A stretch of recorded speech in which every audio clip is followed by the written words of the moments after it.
Hey everybody, welcome back to Your Brain Lied.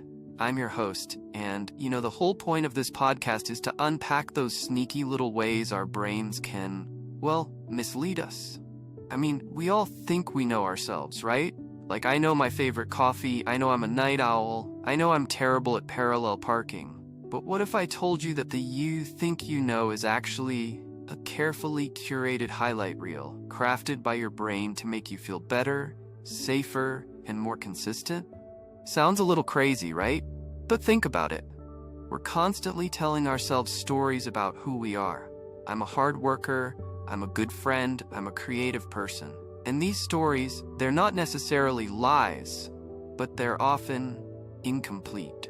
They're like trailers for a movie, leaving out all the messy, awkward, and sometimes downright embarrassing scenes. I remember once, I was absolutely convinced I was a super patient person, like radiating zen-like calm, especially when dealing with, technology.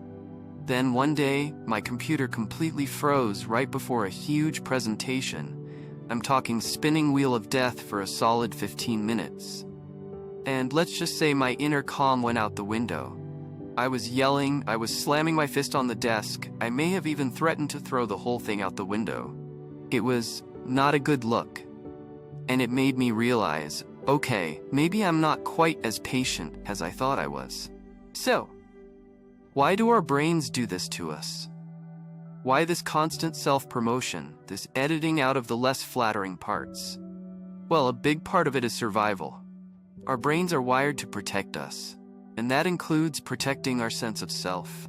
A strong, consistent self-image helps us navigate the world, make decisions, and feel like we belong. If we were constantly bombarded with all our flaws and inconsistencies, it would be pretty overwhelming, right? It would be like trying to drive a car while simultaneously reading every single road sign, checking the engine temperature, and listening to a symphony. Total information overload. Think of your self-image like a house. You want it to be structurally sound, comfortable, and inviting. You're going to highlight the beautiful garden, the cozy living room, the updated kitchen. You're not necessarily going to show off the leaky roof, the dusty attic, or the questionable wiring. You might even try to cover those things up a little bit. But here's the catch. If we become too attached to this idealized version of ourselves, we can end up missing out on some really important things. We might avoid situations where we might fail or look foolish. We might struggle to accept feedback or criticism. We might even sabotage our own relationships because we're afraid of being seen as not good enough.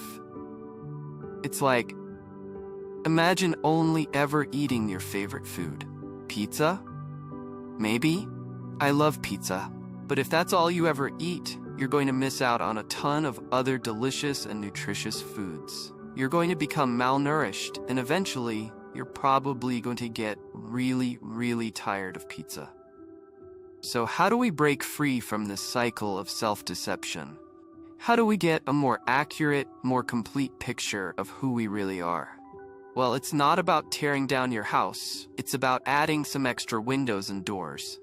It's about being willing to look in the attic, even if it's a little dusty.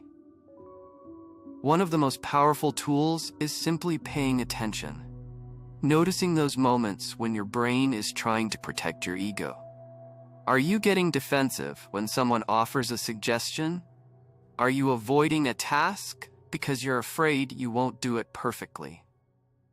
Are you constantly comparing yourself to others? These are all red flags that your brain might be trying to steer you away from something uncomfortable, something that could actually help you grow.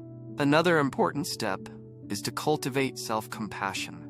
This means treating yourself with the same kindness and understanding that you would offer a friend. We're all flawed, we all make mistakes, and that's okay.